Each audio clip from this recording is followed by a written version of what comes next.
Hello everyone, welcome to a new video. In this video, I'll show you how to enable camera access in the Brave web browser on your PC or laptop. It's very simple and easy. Now let's start. First, open Brave browser on your PC, then tap on three horizontal line that is located on the top right corner of the screen.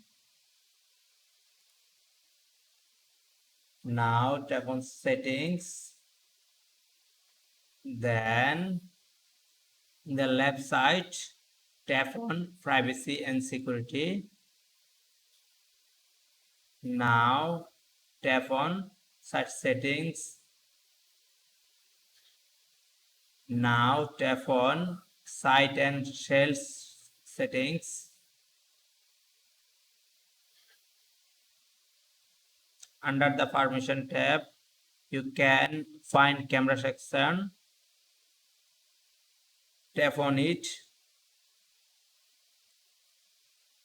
Under the default behavior, you can see two options. One is sites can ask to use your camera, another is don't allow sites to use your camera. Features that need a camera would not work.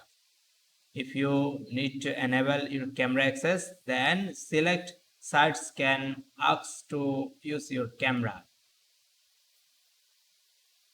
That's it for now. I hope you enjoy this tutorial. If you enjoy this, please like this and also as well as subscribe our channel for more interesting tech tutorials like this.